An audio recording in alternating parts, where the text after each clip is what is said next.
Hello bankers. आज से हम बैंकिंग फाइनेंस करंट अफेयर के डेली सेशन शुरू करने जा रहे हैं।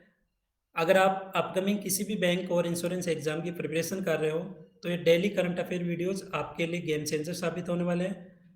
आज के इस वीडियो में हम कवर करेंगे daily newspaper and PIB update से बैंकिंग एंड फाइनेंस न्यूज़। साथ ही आरबीआई के लेटेस्ट सर्कुलर भी हम इस वीडियो में कवर करेंगे। तो चलिए शुरू करते हैं आज की क्लास। आरबीआई ने प्रायोरिटी सेक्टर लैंडिंग यानी पीएसएल के नॉर्म्स को और टाइट कर दिया है। इसका मेन रीजन है क्रेडिट रिस्क को रिड्यूस करना, ट्रांसपेरेंसी बढ़ाना और डबल क्लेमिंग पर पीएसएल बेनिफिट्स को रोकना। पीएसएल का मतलब प्रायोरिटी सेक्टर लैंडिंग। बैंकों को अपने लोन का एक फिक्स पोर्शन प्रायोरिटी सेक्टर को देना होता है, जैसे agriculture, MSME, education, housing and weaker section. इसे इंक्लूजन ग्रोथ को प्रमोट किया जाता है।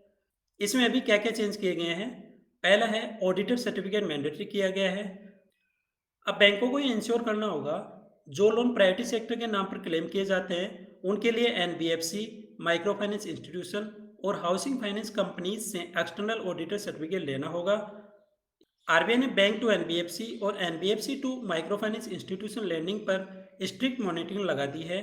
अब बैंकों को इस पर प्रॉपर मॉनिटरिंग रखनी होगी। Limit on intermediary based PSL. अगर बैंक किसी एनबीएफसी या इंटरमीडिएटरी के थ्रू पीएसएल देता है तो पर financial year maximum 5% of individual bank total PSL ही अलाउ होगा। Agriculture and MSME lending cap. NBFC micro finance institution के थ्रू एग्रीकल्चर, अलाइड एक्टिविटीज और एमएसएमई के लिए पीएसएल क्लासिफिकेशन पर individual bank to PSL portfolio पर 10% कैप लगा दी है। नेक्स्ट है एनसीडीसी को PSL coverage.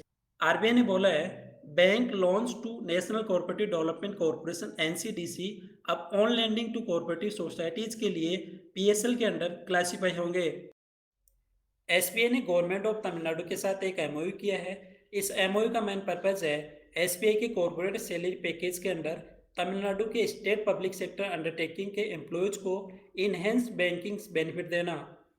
What is corporate salary package? Simple language में समझे, कॉर्पोरेट सैलरी पैकेज एक स्पेशल बैंकिंग पैकेज होता है जो सैलरी अकाउंट होल्डर्स को एक्स्ट्रा बेनिफिट देता है, जैसे जीरो बैलेंस सैलरी अकाउंट देता है, home loan, car loan, personal loan in पे स्पेशल छूट देता है, प्रोसेसिंग फीस पर वेवर मिलता है। ये सारी सिलेक्टेड बैंकिंग और लोन सर्विसेज इस पैकेज में मिलती है। मतलब सैलरी अकाउंट के साथ लोन लेना और बैंकिंग सर्विस यूज करना भी और अफोर्डेबल हो जाता है। वर्ल्ड बैंक ने West Bengal health care system के लिए 286 मिलियन यूएस डॉलर का लोन अप्रूव किया है। ये loan West Bengal health system reform program के लिए दिया गया है, जिसका मेन ऑब्जेक्टिव है वेस्ट बंगाल के हेल्थ केयर इंफ्रास्ट्रक्चर और हेल्थ सिस्टम रिफॉर्म को और स्ट्रॉन्ग बनाना। वर्ल्ड बैंक का हेडक्वार्टर वॉशिंगटन में है। इसकी स्थापना 1944 में हुई थी। 189 कंट्रीज वर्ल्ड बैंक के मेंबर है। प्रेसिडेंट है अजय बग्गा। आरबीआई ने ब्रिक्स कंट्रीज को सजेस्ट किया है कि वो अपनी सेंट्रल बैंक डिजिटल करेंसी को आपस में लिंक करे। मतलब अगर इंडिया की डिजिटल रूपी और चाइना की डिजिटल यान लिंक हो जाता है तो cross border trade payment easy हो जाएगा और टूरिज्म पेमेंट भी फास्ट होगा। इंडिया 2026 में 18वें ब्रिक्स समिट की मेजबानी करेगा। आरबीआई ने इंडियन गवर्नमेंट को रिकमेंड किया है कि ब्रिक्स 2026 के एजेंडे में सीबीडीसी लिंकिंग प्रोजेक्ट को इंक्लूड किया जाए।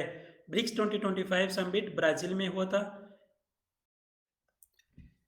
एसबीआई ने हाल ही में एक रिपोर्ट दी है जो कि इंडिया की जीडीपी ग्रोथ, पर कैपिटा इनकम और फ्यूचर इकोनॉमिक स्टेटस को एनालाइज करती है। India's economic growth journey. सबसे पहले हम समझते हैं कि इंडिया की जीडीपी ग्रोथ का टाइमलाइन क्या था। ईयर 2014 में इंडिया की जीडीपी 2 ट्रिलियन डॉलर थी, जिसने 2021 में 3 ट्रिलियन डॉलर और अभी रिसेंट में 2025 में 4 ट्रिलियन डॉलर के माइलस्टोन को अचीव किया है। एसबीआई की रिसर्च रिपोर्ट के अकॉर्डिंग ईयर 2027-28 में इंडिया की जीडीपी 5 ट्रिलियन डॉलर तक पहुंच जाएगी। रिपोर्ट के according India is likely to become third largest economy in the world by 2028। What is per capita income? Country की स्टैंडर्ड ऑफ लिविंग मेजर करने के लिए इसे यूज किया जाता है। अगर हम कंट्री की टोटल नेशनल इनकम को कंट्री की टोटल पॉपुलेशन से डिवाइड करें तो हमको मिलती है कंट्री की पर कैपिटा इनकम। आरबीआई ने foreign exchange dealer association of India यानी एफईडीआई को officially self regulatory organisation SRO के रूप में रिकॉग्नाइज किया है। एफईडीआई का रोल क्या है? एफईडीआई अब फॉरेन एक्सचेंज मार्केट में सारे अथोराइज्ड डीलर के लिए काम करेगा। अथोराइज्ड डीलर कौन होते हैं? बैंक और इंस्टीट्यूशन जो आरबीआई से परमिशन लेकर फॉरेक्स ट्रांजैक्शन करते हैं।